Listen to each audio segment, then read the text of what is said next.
Hello, this is wmpyr. For today's video, I want to answer some of the questions that you guys have asked me.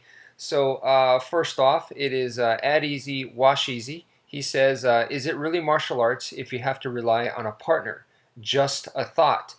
Okay, so I think the key word here is the word rely, all right? By martial arts, if you mean the way of the warrior, for a warrior, I believe that whether you have a partner or not, or you may not have a school, or the weather's bad, none of these things matter. To a warrior, you're always going to be training, and you're going to be walking that warrior path. So, to answer your question from that perspective, I feel that to be a warrior and to follow the way of the warrior, then no, you don't rely on a partner. That being said, though, I feel that partner training is very, very important and very, very good. Do I feel that it is necessary to have a partner in order to become good?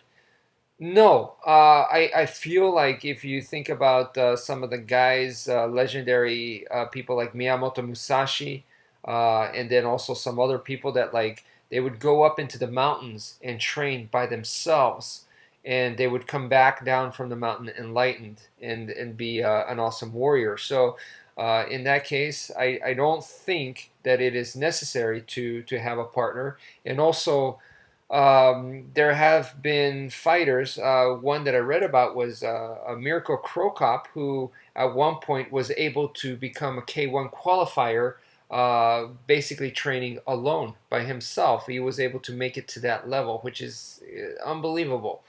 Partner training is not absolutely necessary to become good. However, I do feel like those examples that I just gave you right now are the anomaly. For most people, most of the time, partner training will take you to the next level or will improve you much, much easier than training by yourself. Training by yourself is very difficult. And so in that case, for the average person, partner training is almost a must, I would say. And you could benefit a lot from partner training, having a good partner. It's just that if you look at humanity, historically, we're able to accomplish so much more if you team up with a good person, you team up, you have a good team, you have a good group, then you're able to do a lot more than if it was just by yourself. And I think you just take a look at history, and it shows that, all right? Okay, so next question moving up is Maxwell Havens. Okay, I feel like I evolved with my angles of attack, but I still need to work on disarms. That's completely understandable because once again, the angles of attack, the great thing about it is it's excellent for solo training. I mean, you've heard of samurai warriors that just go out in the mountains and they just swing their sword a million times and they get really, really good. You don't need a partner necessarily for this kind of training. However, that is one small aspect of Filipino martial arts. We also have sensitivity type training, which is like the hubad. You have disarms, like you mentioned, and then we have sparring.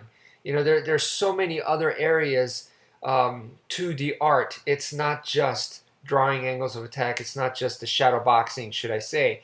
There's much more to it. And each one of those you could specialize in. For me personally, it's just been very convenient to do the angles of attack in solo training. That's what my YouTube channel is about. For example, right now, let's see, it's 11:51 p.m. right now. I'm making this video, and there's no partner, all right? It's just not convenient. And another thing is when I am actually teaching in person, a lot of times they're not at the level, or doing disarms is not going to help them.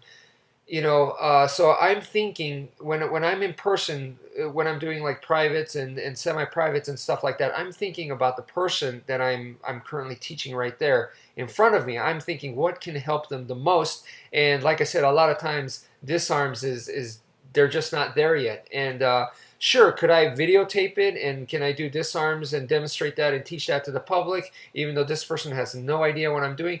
Yeah, I could, but that doesn't help that person. And when I'm doing a class like that, my focus is on that person. So that's another reason why I just don't do disarms.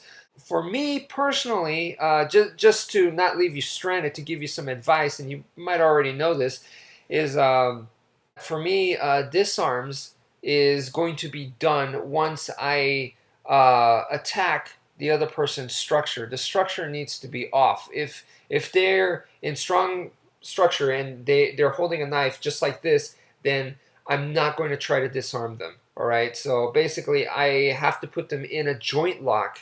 All right. So once I start attacking their structure, their skeletal structure, and put them in joint locks, then I'll have no problem disarming them. So to me, a disarm is an extension of a joint lock, extension of a submission. So I don't necessarily have to completely lock them out, but I will go for that kind of technique.